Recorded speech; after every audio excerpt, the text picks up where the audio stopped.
Pero ang pinakamagaling na sportsman, kaya hindi ako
opposite.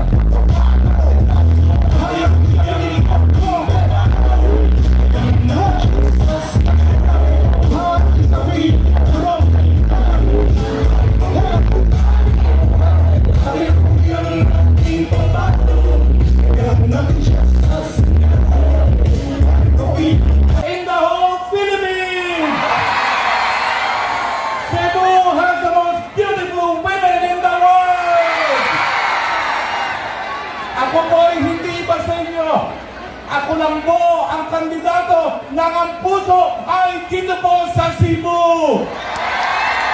Dito po ako lumaki, kaya ako po ang susunod na Cebuanong senador. Unang-una, bagamat wala pa siya pa rito, nais kong batiin ang aking best friend forever. Walang iba, kundi si Governor Juan Garcia. Siya po ang pinakamagaling na gobernador sa buong Pilipinas. Siya po ang nagpakita at nagpatunay ng Cebu, ang kauna-unahang probinsya na nabuhay, nagkaroon ng hanap buhay sa gitna ng pandemya. At ngayon po, yan ang ating pinaglalaban. Ingat buhay para sa hanap buhay. Hanap buhay bagamat nandyan pa ang COVID-19. At sino naman ang susunod na vice-presidente ng mga Cebuano?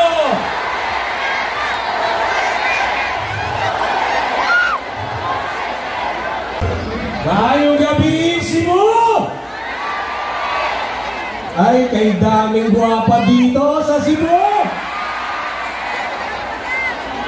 Kanina sinasabi ni Senator Harry Roque, wala nang magugutom sa Cebu! Kaya pala kanina, kain siya ng kain. Kasi Secretary Harry, lahat ng pinuntahan ko kanina, itong araw na to, pagdating namin sa hotel, kumain ka na? Nagpunta ako sa tent, kumain ka na?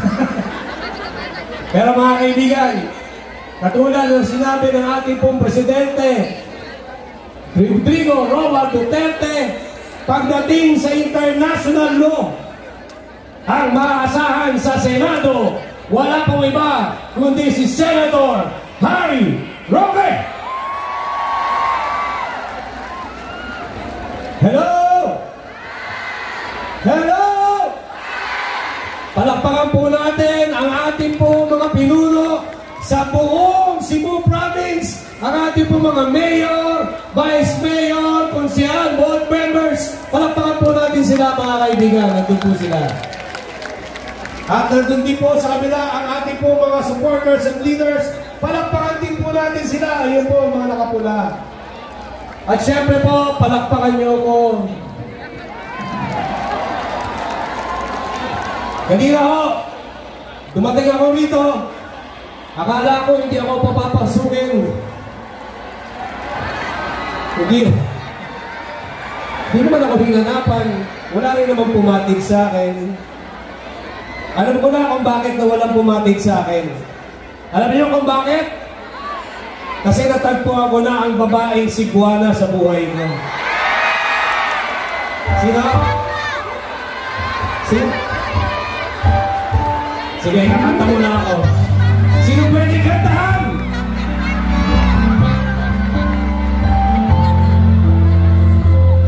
Sino?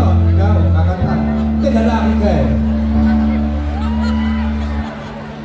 Bakit mo yun naman? Bakit mo yun aking puso? Meron kang laman. Secretary Mark Villar as DPWH. Dito naman sa Cebu, meron tayong CCLEX, Cebu, Cordova, Link Expressway, na nagko-connect ng Mactan sa Cebu City through Cordova. At yan ang pinakamahabang bridge sa ngayon, sa buong Pilipinas. Nagpapatunay na ang Cebu talaga ay magaling.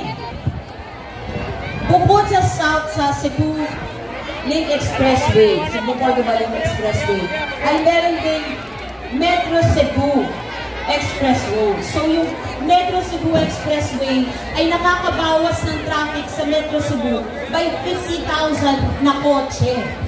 So yan ay matatapos na rin. Malapit na matapos. At kailangan natin ang buong unity. Kailangan natin si President Bongbong at si Vice President Sara Duterte para matuloy ang mga proyekto dito sa Cebu at sa buong Pilipinas. At yung mga proyektong to ay hindi lang sa Metro Manila, hindi lang sa NCR, hindi lang sa Cebu, kundi sa buong Pilipinas ang infrastrukturang nagawa po ni Secretary Mark Villar bilang DPWH Chief. At sana po ay patuloy niyo po siyang suportahan, iluklok po natin siya sa Kongreso, sa Senado, para po patuloy ang pagbigay ng proyekto. Pero hindi lang po proyekto ang nagawa po ni Secretary Mark Villar, kundi nakapagbigay po siya ng 6.5 million na trabaho sa ating pong mga kababayang Pilipino. At alam ko po na ang pagkakaroon ng trabaho, ng hanap buhay ay importante po sa ating lahat. At sana po ay iluklok po natin siya sa Senado para patuloy pa po ang pagkakaroon ng trabaho para sa ating lahat at sa mga kababayan po natin Pilipino. Kaya wag po natin kalimutan, sino po ang ating senador? Mark? Number 62 po siya. Kasama po si Senator Harry. Anong number ni Senator Harry Roque? Ano? At kasama din po si Senator Herbert Bautista. Anong number po ni Senator Bautista? Si Senator Mark? Ano po? Anong number po? At ang ating presidente po ay si Bongbong Bibi. At ang ating Vice President, Inday Sara. Inday Sara.